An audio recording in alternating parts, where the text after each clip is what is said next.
Mari kita berdoa. Terpujilah nama Tuhan yang sudah menghantarkan kami di hari Minggu terakhir di bulan Juli ini.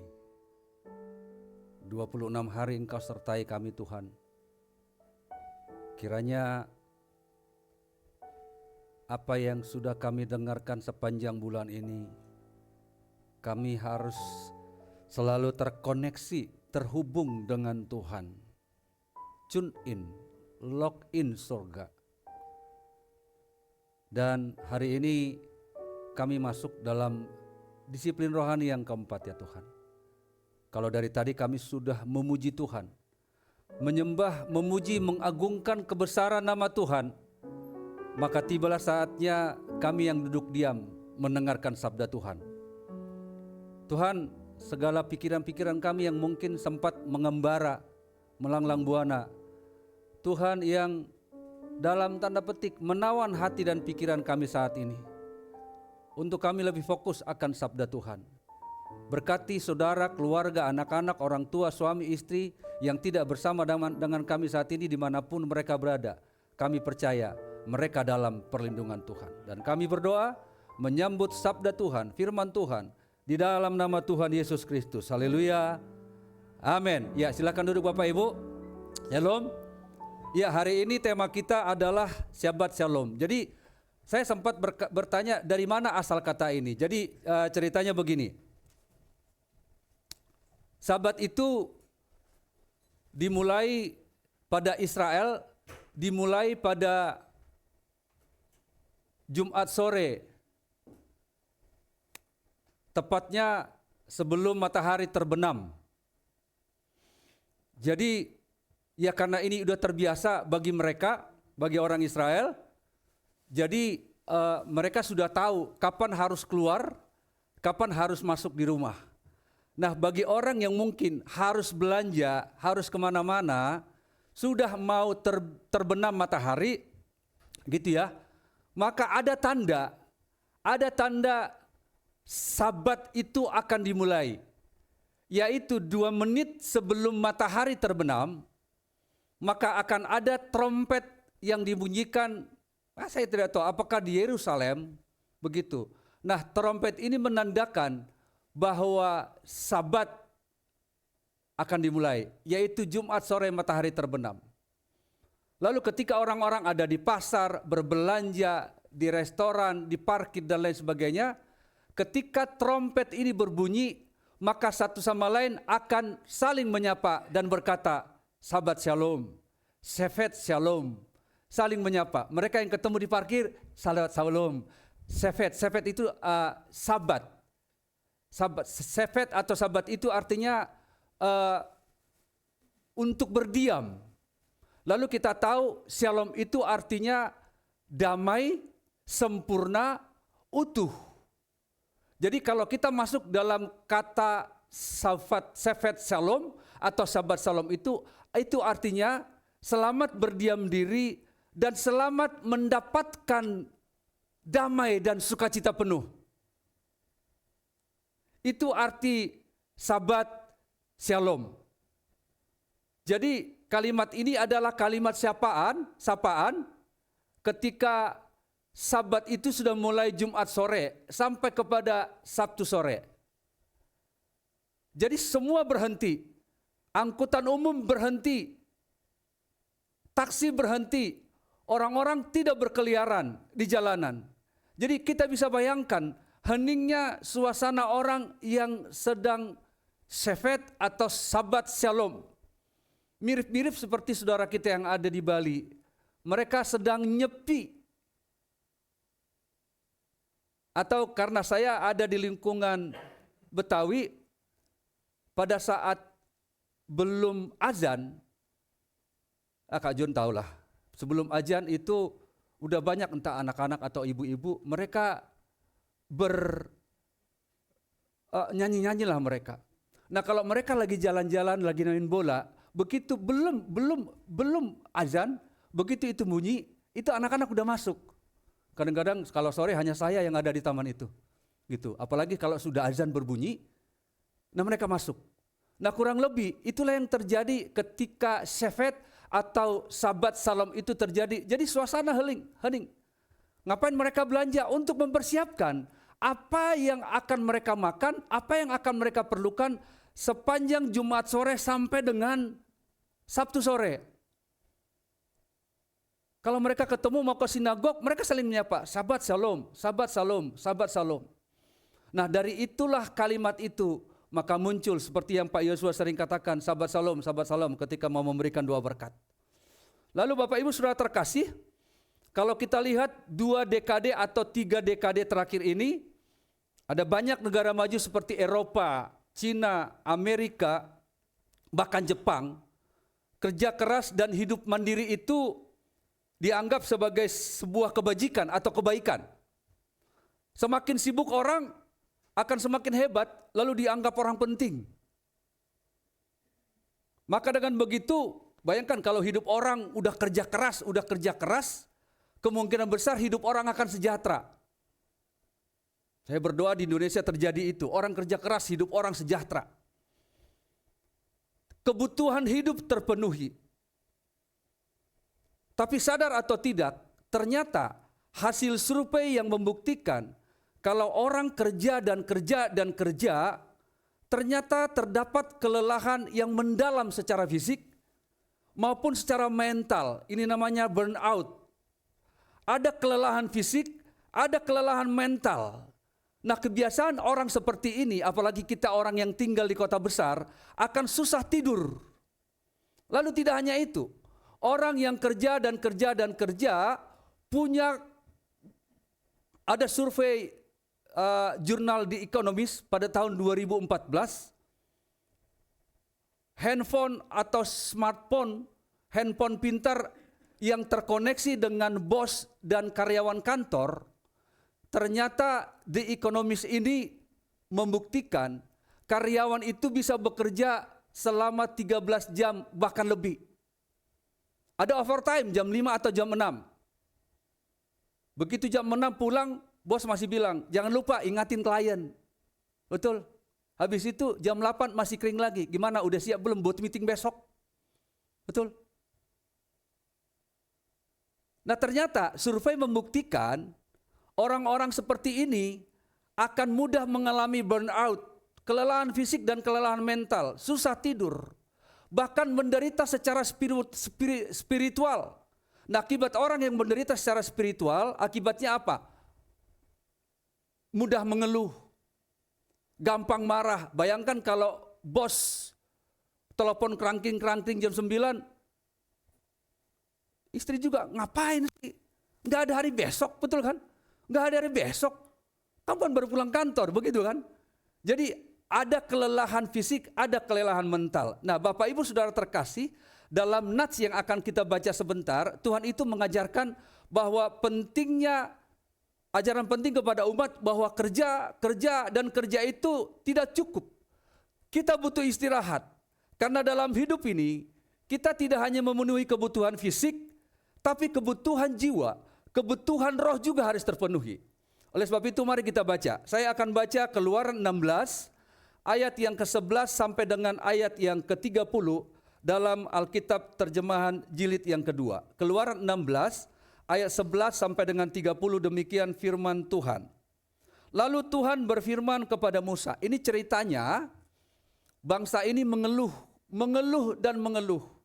Mereka sudah berjalan 3 hari, mereka tidak mendapatkan makan. Lalu Tuhan berfirman kepada Musa, aku telah mendengar sungut-sungut orang Israel, katakan kepada mereka, pada waktu senja kamu akan makan daging, dan pada waktu pagi kamu akan kenyang makan roti, sehingga kamu akan mengetahui bahwa akulah Tuhan Allahmu. Pada waktu petang burung puyuh berterbangan menutupi perkemahan itu, dan pada waktu pagi terdapat lapisan embun sekeliling perkemahan itu. Ketika lapisan embun itu menguap, tampaklah pada permukaan padang gurun sesuatu yang halus, tipis seperti sisik, halus seperti embun beku di bumi. Ketika orang Israel melihatnya, mereka bertanya seorang kepada yang lain, apa itu? Nah dalam bahasa aslinya, mana? Karena dalam terjemahan Alkitab lama, mana? Dalam bahasa Inggris, kalimat apa itu diterjemahkan dengan mana gitu. Apa itu? Sebab mereka tidak tahu apa itu. Tetapi Musa berkata kepada mereka, itu roti yang diberikan Tuhan kepadamu menjadi makananmu. Beginilah perintah Tuhan, pungutlah itu, tiap orang menurut keperluannya. Masing-masing kamu boleh mengambil untuk seisi kemahnya, segomer seorang menurut jumlah jiwa. 17, demikianlah diperbuat orang Israel, mereka memungutnya, ada yang banyak, ada yang sedikit. Ketika mereka menakarnya dengan gomer, orang yang memungut banyak tidak kelebihan, dan orang yang memungut sedikit tidak kekurangan. Tiap orang memungut menurut keperluannya. Musa berkata kepada mereka, seorang pun tidak boleh menyisakan sampai pagi. Tetapi ada yang tidak mau mendengarkan Musa dan menyisakannya sampai pagi, sehingga berulat dan berbau busuk. Maka Musa menjadi marah kepada mereka. Setiap pagi mereka memungutnya, tiap orang menurut keperluannya. Tetapi ketika matahari mulai terik, roti itu meleleh. Pada hari ke-6 mereka memungut roti itu 2 kali lipat, 2 gomer seorang. Kemudian semua pemimpin umat datang memberitahukannya kepada Musa. Lalu Musa berkata kepada mereka, inilah yang dimaksudkan Tuhan. Besok adalah hari perhentian penuh, Sabat yang kudus bagi Tuhan. Roti yang perlu kamu bakar, bakarlah. Apa yang perlu kamu masak, masaklah. Dan selebihnya sisihkanlah untuk disimpan sampai pagi.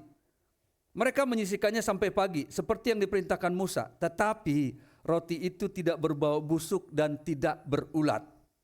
Selanjutnya kata Musa, makanlah itu pada hari ini, sebab hari ini Sabat untuk Tuhan. Pada hari ini kamu tidak akan menemukannya di padang. Selama 6 hari kamu memungutnya, tetapi pada hari ke-7, hari Sabat, tidak akan ada roti itu.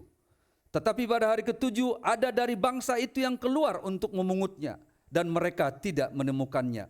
Sebab itu Tuhan berfirman kepada Musa, berapa lama lagi kamu menolak untuk mengikuti segala perintahku dan hukumku? Perhatikanlah, Tuhan telah memberikan Sabat itu kepadamu. Itulah sebabnya pada hari ke-6 Ia memberikan roti untuk 2 hari kepadamu. Tinggallah di tempatmu masing-masing. Seorang pun tidak boleh keluar dari tempatnya pada hari ke-7 itu. Ayat terakhir 30, lalu beristirahatlah bangsa itu pada hari ke-7. Itulah firman Tuhan yang sudah kita baca. Alkitab berkata yang berbahagia adalah setiap kita yang sudah membaca firman Tuhan dan yang memelihara. Bapak Ibu, rancangan penciptaan Tuhan dari hari ke-6, dari hari pertama sampai dengan hari ke-7 itu adalah satu paket. Jadi orang tidak boleh berkata begini, Tuhan menciptakan hari pertama dan sampai hari ke-6, lalu hari ke-7 beristirahat. Tidak. Itu satu paket. Rancangan Allah, rencana Allah itu begitu sempurna. Kenapa Tuhan gak menciptakan manusia pertama dulu? Kenapa? Coba bayangkan kalau manusia diciptakan pertama, maka manusia tidak hanya tercipta dari debu, tapi harus punya sayap. Karena apa? Karena belum ada tapakannya. Makanya hari pertama Allah menciptakan langit dan bumi. Wadahnya dulu, sempurna bukan? Wadahnya dulu, habis itu apa? Segala sesuatu dan isinya. Allah memisahkan siang dan malam, Allah memisahkan air dan daratan, Allah memisahkan benda-benda cakrawala dan lain sebagainya. Lalu Allah memisahkan ikan, Allah menciptakan burung-burung, Allah menciptakan biji-bijian untuk bisa dimakan dan lain sebagainya. Lalu hari terakhir, setelah segala sesuatunya lengkap, gak usah hari pertama deh, hari ketiga aja Tuhan menciptakan manusia, lapar kita. Betul? Lapar. Lalu Allah menciptakan manusia hari ke-6 setelah segala sesuatunya lengkap. Lengkap. Allah menyelesaikan dan melengkapi pekerjaannya yang sangat baik dan beristirahat. Beristirahat. Allah tidak beristirahat karena kelelahan. Sekali lagi, karena 6 hari bekerja, lalu Allah kelelahan. Lalu Allah beristirahat. Tidak, justru Allah di sini masih berkarya dengan cara apa? Setelah 6 hari Tuhan menciptakan hari pertama, hari kedua, hari ketiga, hari keempat, hari kelima, hari keenam. Lalu Tuhan memberkati dan menguduskan hari itu. Menyempurnakan justru. contoh misalnya Kak Dewi sedang bangun rumah. Begitu kan? Bangun rumah dari tanah, tembok, pondasi tembok, finishing dan lain sebagainya. Ayo kita tempatin yuk. Pak, ada yang enggak sempurna deh. Apa deh? Yuk kita panggil pendeta deh. Gitu ya. Lalu didoakan, disyukuri. Kurang lebih seperti itu. Kurang lebih, tapi itu bukan apple to apple. Tapi maksudnya, ketika kita punya rumah baru, kayaknya kita asal masuk, kayaknya gimana ya? Kayak kemarin, kayak kemarin ada pesta kawin, ya karena kita pendeta datang gitu, setelah pengantin masuk, bla bla bla, orang udah di meja makan. Saya lihat Pak Gembala bilang, loh udah doa ras. Saya nggak tahu. Kayak bayangkan loh, kebiasaan itu kalau kita nggak berdoa ada yang kurang. Kalau ada ucapan kalau ada rumah baru, kayak asal kita tempati gitu. Kayak yaudah deh panggil pendeta, buat ucapan syukur. Kayaknya melengkapi itu. Itu yang Allah lakukan. Allah menciptakan hari pertama sampai dengan hari ke-6. Allah tidak nganggur. Tapi ia beristirahat menguduskan hari itu. Istirahat di sini sekali lagi bukan karena kecapean, istirahat di sini bukan karena Allah punya urusan, tentu tidak. Tapi istirahat di sini justru Allah sedang menguduskan dan memberkati. Hari itu hari spesial. Hari di mana Allah tidak ngapa-ngapain, tapi Allah memberkati dan menguduskan hari itu. Jadi coba kita bayangkan betapa luar biasanya, betapa spesialnya hari Sabat itu. Sampai Tuhan berhenti untuk menguduskan dan memberkati hari itu. Itu makanya dalam Kejadian 2 ayat 1 sampai 3 berkata begini. Kejadian 2 ayat 1 sampai 3. Demikianlah diselesaikan langit dan bumi dan segala isinya. Ketika Allah pada hari ke-7 telah menyelesaikan pekerjaan yang dibuatnya itu, berhentilah ia pada hari ke-7 dari segala pekerjaan yang dibuatnya itu. Lalu Allah memberkati hari ke-7 itu dan menguduskannya. Karena pada hari itulah ia berhenti dari segala pekerjaan perciptaan yang dibuatnya itu. Bapak Ibu ingat, sebenarnya Allah tidak perlu beristirahat. Karena ia kuat, ia maha kuasa. Tapi harus dilakukan. Sekali lagi, bukan karena kecapean, tapi Allah ingin memberkati hari itu. Maksudnya apa? Allah tetap memilih untuk beristirahat dan menunjukkan kepada Adam. Sekali lagi, Allah beristirahat, memberkati dan menguduskan hari itu. Ingin menunjukkan kepada Adam, karena itulah hari pertama Adam. Ingin menunjukkan kepada Adam bahwa hubungan dengan ciptaan itu lebih penting daripada pekerjaan. Amin. Sekali lagi, istirahat yang Tuhan maksudkan di sini adalah ia lebih memilih hubungan dengan ciptaannya daripada pekerjaannya. Tuhan yang datang kepada ciptaannya. Itu makanya Bapak Ibu Saudara terkasih, Tuhan ingin tetap menjalin hubungan itu dengan umatnya. Maka dalam nats yang kita baca inilah menggema perayaan Sabat. Sebelumnya sudah ada. Tapi dalam nats kita ini menggema perayaan Sabat. Kenapa Bapak Ibu? Paling tidak ada dua. Yang pertama, Tuhan itu benar-benar masih rindu sampai sekarang untuk bersekutu dengan umatnya setelah bangsa itu keluar dari perbudakan. Ingat, selama masa mereka di perbudakan, ketika Yusuf meninggal, maka orang Israel tidak diizinkan untuk beribadah kepada Tuhan. Oke? Nah, setelah mereka keluar dari Israel, dari Mesir, itu makanya Tuhan bilang stop hari ke-7. Karena Tuhan rindu untuk bersekutu. Itu yang pertama. Yang kedua, kenapa dalam nats ini baru menggema kata Sabat? Tuhan ingin menyatakan kepada umatnya begini. Hai Israel, kalian bukan budak lagi. Kalian udah bebas. Karena kalian sudah tidak budak lagi, kalian boleh beristirahat. Kalian boleh beristirahat dan kalian boleh datang kepadaku. Itu. Bayangkan 400 tahun mereka ada di perbudakan di tanah Mesir. Mereka tidak datang kepada Tuhan karena tidak diizinkan. Saya tidak tahu selama 400 tahun itu apakah mereka punya kerinduan untuk datang kepada Tuhan atau tidak, karena dilarang oleh raja-raja. Apalagi setelah Yusuf meninggal. Nah, alih-alih kita berpikir bahwa Sabat ini adalah sebuah aturan dan kewajiban, kenapa kita tidak berpikir bahwa Tuhan menyuruh istirahat ini sebagai sebuah hadiah atau undangan spesial dari Tuhan? Saya tidak tahu, saya boleh bertanya kepada kita. Apakah bagi kita Sabat itu adalah sebuah aturan atau sebuah undangan atau hadiah? Mengonggok. Coba. Apa yang ada di pikiran kita ketika ketemu hari Sabat, ketika ketemu hari Minggu? Ya, hari Minggu lagi. Atau kita berpikir bahwa Sabat ini adalah undangan khusus atau hadiah dari Tuhan supaya kita boleh beristirahat, dan dalam istirahat ini kita mengadakan intimasi dengan Tuhan atau sebuah kewajiban. Bagaimana Bapak Ibu?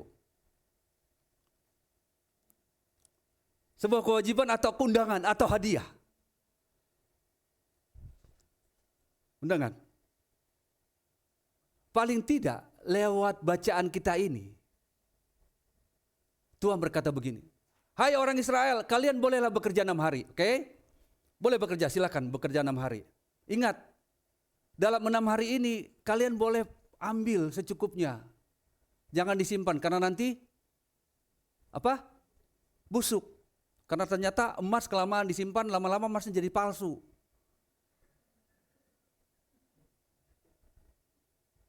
Uang kelamaan disimpan ternyata uangnya palsu. Makanya jangan disimpan, harta kita udah bagi-bagi aja deh. Begitu ceritanya. Betul? Saya takut, makanya saya nggak punya emas loh.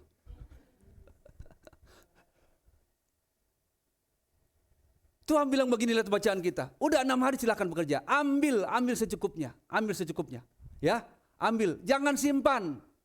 Karena besok busuk. Tapi ingat, hari ke-7 harus benar-benar berhenti. Nggak boleh bawa kambing domba ke padang rumput. Nggak boleh cari kayu bakar. Nggak boleh nanggak. Ngerumpi nggak boleh. Kalian harus tetap tinggal di kemah kalian selama hari itu. Stop ngapa-ngapain. Tapi ingat, jangan berpikir, Tuhan besok apa yang kami makan? Kita kan berpikir seperti itu. Kalau kebanyakan istirahat, lalu apa yang akan kita makan?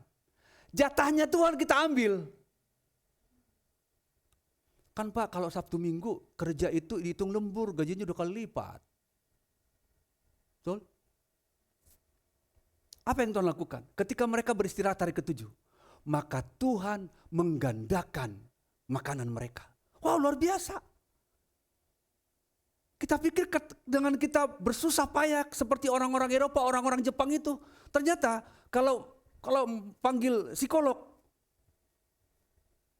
jangan-jangan 40-50% mereka pada stres karena high pressing. Tingginya tekanan dalam hidup mereka. Harus ini, harus ini, harus ini. Maka mulailah mereka melakukan Sabat itu. Walaupun bolong-bolong. Saya berpikir seperti ini Bapak Ibu. Walaupun bangsa Israel ini kata orang Batak jugul dan jugul sekali. Bandal sebandal-bandalnya. Tapi mereka tetap memelihara. Mereka tetap memelihara.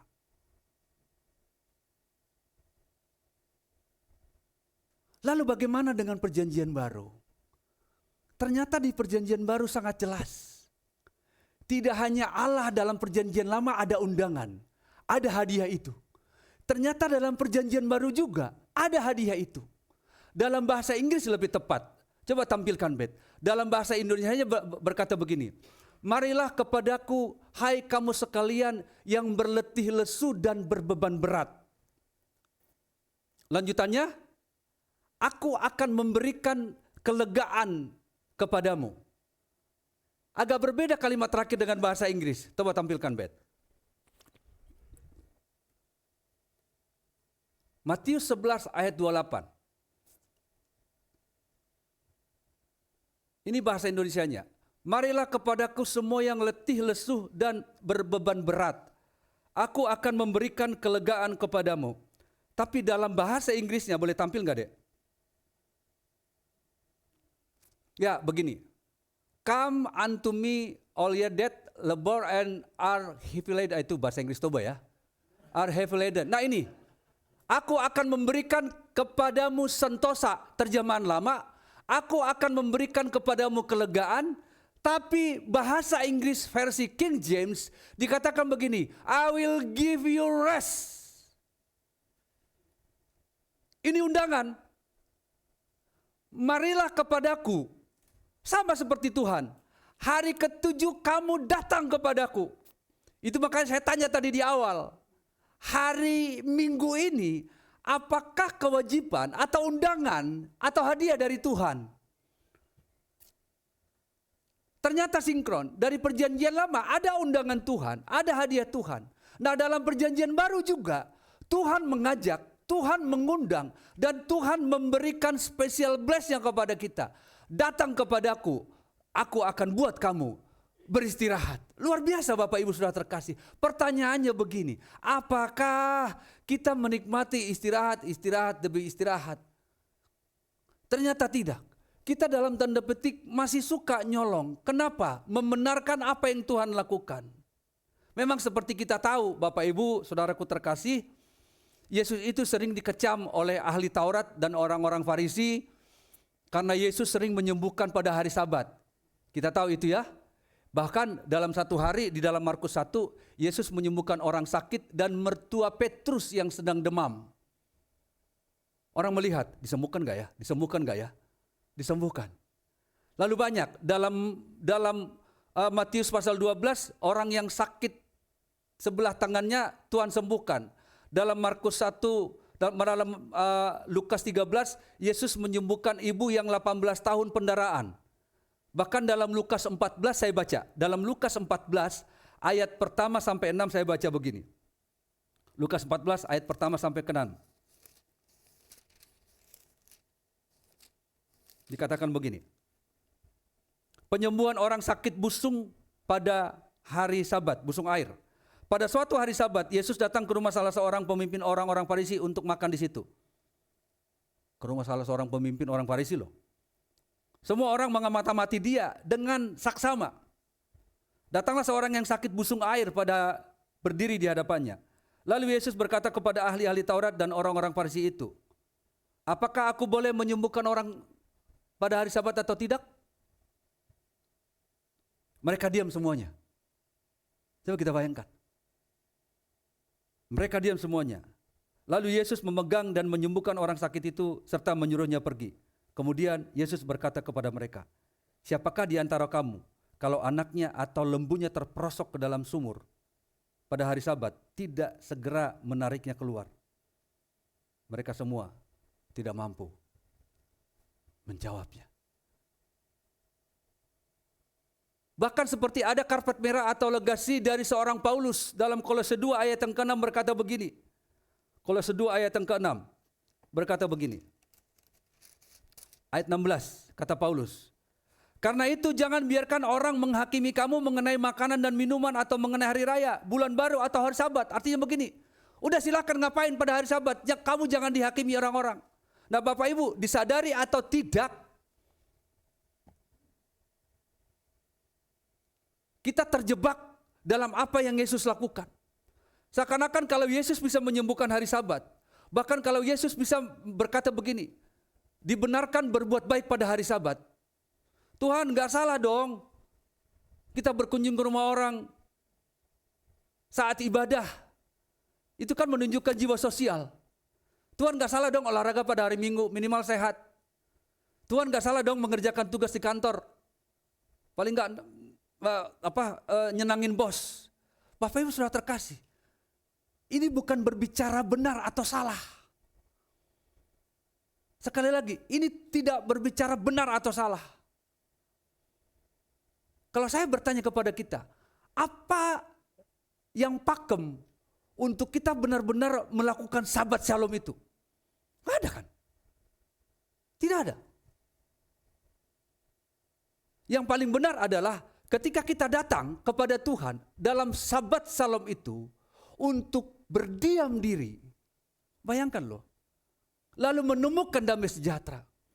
Lalu kalau saya katakan bahwa hari Minggu itu kita datang beribadah, lalu dikatakan itulah Sabat Shalom, tapi apakah kita benar-benar berdiam diri tanpa pegang apapun, lalu fokus kepada pujian penyembahan dan firman Tuhan? Bisa nggak?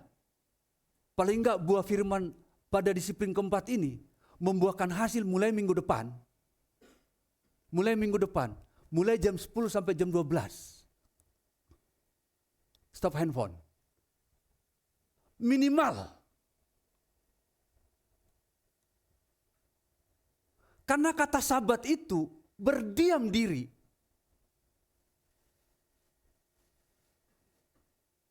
Untuk mendapatkan damai sejahtera. Makanya saya ada saran buat kita Bapak Ibu Saudara terkasih. Izinkan saya mendorong kita semua untuk mengingat ajakan Yesus untuk beristirahat pada hari Sabat dengan bergantung kepadanya. Yang pertama, temukan satu hari atau bahkan beberapa jam di mana waktu itu kudus, berbeda dengan waktu lain. Artinya begini, jangan datang kepada Tuhan saat ada waktu luang. Tapi luangkan waktumu buat Tuhan. Nangkap? Jangan datang kepada Tuhan saat waktu luang. Tapi luangkan waktumu kepada Tuhan. Saya masih ingat, beberapa jemaat ingat Bu Wayan, kakaknya Pak Kadek. Setiap, dulu kan rumahnya kita pakai buat latihan. Setiap hari jam 3 kalau nggak salah sampai jam 4. Sesibuk apapun ibu itu, ia selalu datang ke Tuhan 1 jam. Mau sepenting apapun, silakan pakai rumahnya untuk latihan. Tapi jam 3 sampai jam 4, ibu itu meluangkan waktunya kepada Tuhan. Jadi ini saran saya. Saran Tuhan kepada kita. Yang pertama, temukan satu hari atau bahkan beberapa jam di mana waktu itu kudus, waktu yang berbeda dengan yang lain. Itu yang pertama. Yang kedua, dalam waktu kudus itu please singkirkan komputer kita, singkirkan buku kerja kita, singkirkan handphone kita, atau notifikasi-notifikasi apapun untuk waktu kudus itu. Yang ketiga, saya diingatkan ke Bapak Gembala, diamkan irama dunia yang sibuk dan dengarkan irama istirahat. Karena dalam irama keheningan, kita mendengarkan suara Tuhan yang nyaring. Masih ingat Pak Gembala? Dalam keheningan, kita akan mendengarkan suara Tuhan yang nyaring. Sehebat apapun khotbah saya, kalau kita sedang ngetik, enggak tune up, nangkap? Siapa mau kita panggil ke tempat ini?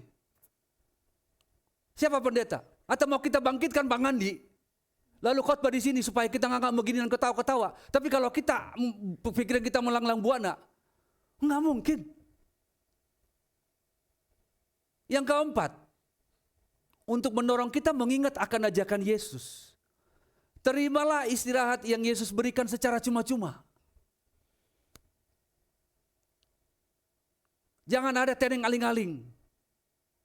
Tuhan berikan secara cuma-cuma, maka berikan secara cuma-cuma. Lalu yang terakhir, dalam Sabat Shalom itu, istirahatkan tubuh, pikiran, dan jiwa kita di dalam Tuhan. Kalau agama-agama lain bisa bersemedi, lalu mereka menemukan apa yang mereka cari. Mereka cari satu tempat yang benar-benar tidak ada suara. Mungkin di kamar, yang benar-benar tidak ada gangguan. Lalu mereka menemukan apa yang mereka cari. Saya pikir Bapak Ibu, kita nggak perlu cari tempat di mana Tuhan ada di situ, enggak.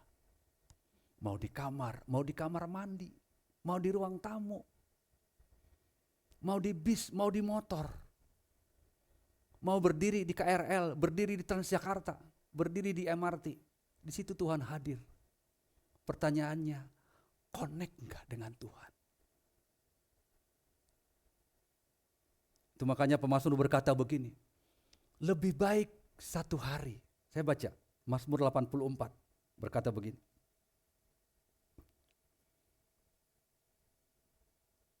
Mazmur 84 ayat yang ke-11. Sebab lebih baik satu hari di pelataranmu daripada 1000 hari di tempat lain. Lebih baik berdiri di ambang pintu rumahmu daripada diam di kemah-kemah orang fasik. Karena orang ini sudah menemukan, ketika ia berdiam diri, ia menemukan apa yang ia cari, yaitu kepenuhan, sukacita, dan damai sejahtera.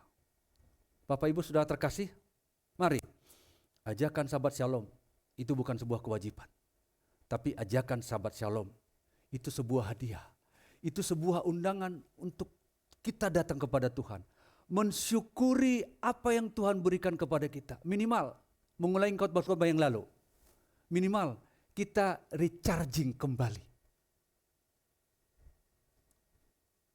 Amin. Lalu saya ada pertanyaan.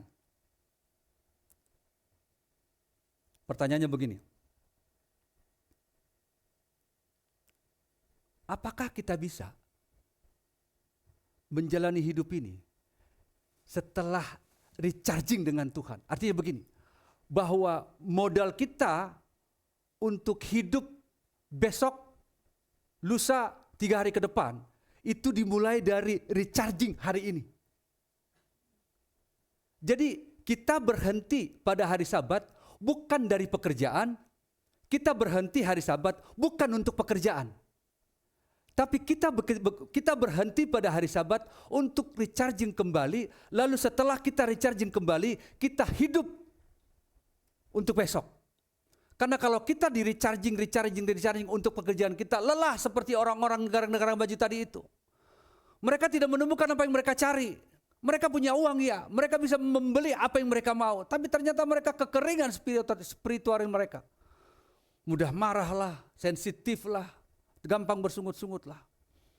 Maka Bapak Ibu sudah terkasih, saya tantang kita. Ini pertanyaan retoris. Buat dalam sahabat shalom saudara, buat dalam keheningan saudara, ketika saudara berdiam diri, meluangkan waktu kepada Tuhan, lalu saudara mendapatkan kedamaian dan kesempurnaan yang utuh, lalu itu modal saudara untuk hidup di hari besok. Kalau itu modal saudara untuk hidup di hari besok, maka seberat apapun pekerjaan, seberat apapun tantangan, karena kita sudah di recharging lebih dulu, seberat apapun, maka tidak ada namanya burnout, lelah fisik, lelah mental. Gak ada. Beda dengan orang-orang yang bekerja pontang-panting, tapi mereka tidak sahabat shalom dengan Tuhan. Mereka akan mengalami kelelahan, burnout, kelelahan spiritual. Capek kita sama, capeknya sama, menghadapi hari pertama sampai hari ke-6. Tapi karena kita sudah connect dengan Tuhan pada hari ke-7, kita mendapat kekuatan baru, kita mendapat damai dan sejahtera. Ini modal kita untuk kita hidup selama 6 hari ke depan. Bukan insyaallah, bukan mudah-mudahan. Kita tidak akan mengalami yang namanya burnout. Kita tidak akan mengalami yang namanya lelah fisik, lelah mental, karena kita sudah mulai dengan Tuhan. Bapak Ibu, selamat merayakan Sabat Shalom. Saya tidak tahu kapan Bapak Ibu memberikan waktu kepada Tuhan.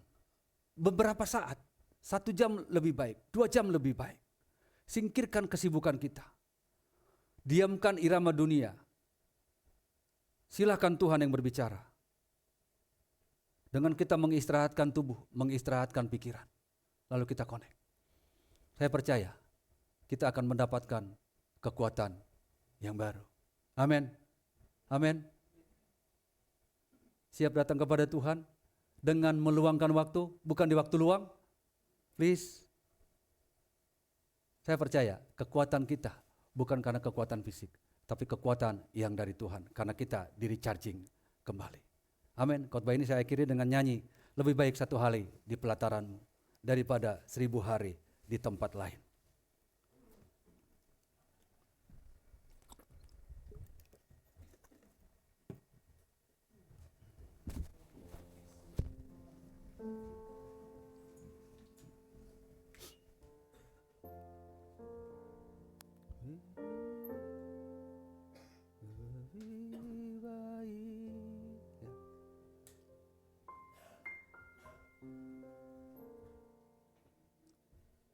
Lebih baik 1 hari di pelataranmu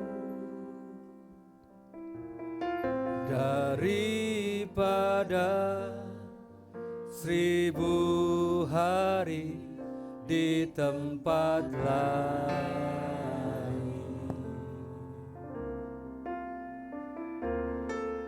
Memujimu, menyembahmu, Kau Allah yang hidup, dan menikmati semua kemurahan-Mu. Kita nyanyikan lagu ini dari awal. Satu hal yang ku rindu, berdiam di dalam rumah-Mu. Satu hal yang ku pinta, menikmati bait-Mu. Sekali lagi dari awal. Satu hal yang ku rindu, satu hal yang ku rindu, berdiam di dalam rumah-Mu. Satu hal yang ku pinta, menikmati bait-Mu. Tuhan, lebih baik, lebih baik 1 hari di pelataran-Mu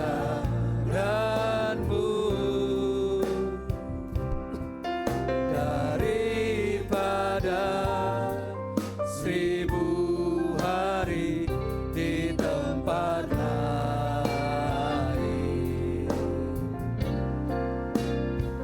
Aku memujimu, aku menyembahmu, Kau Allah yang hidup, dan menikmati semua kemurahan.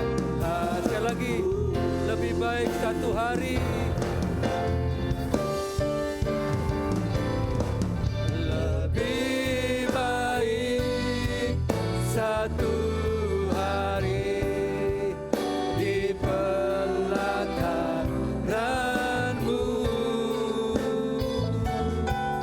daripada 1000 hari di tempat lain. Katakan, aku memujimu,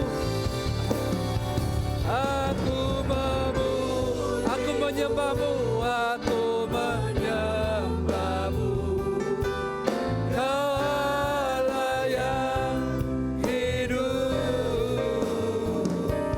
dan menikmati semua kemurahan. Sekali lagi, lebih baik 1 hari.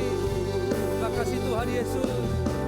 Oh, lebih baik 1 hari di pelataran-Mu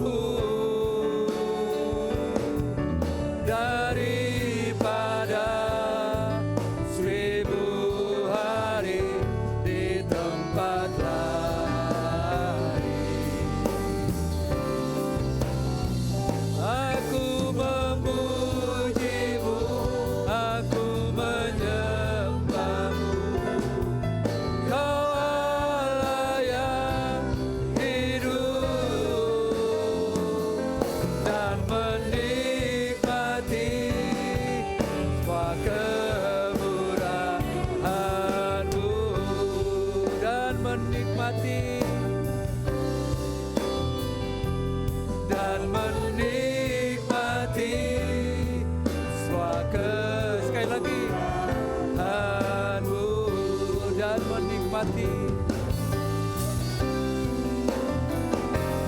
dan menikmati semua kemurahan-Mu.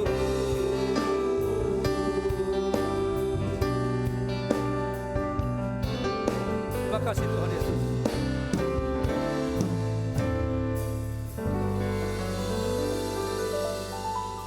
Bapak Ibu, kita dalam sikap doa,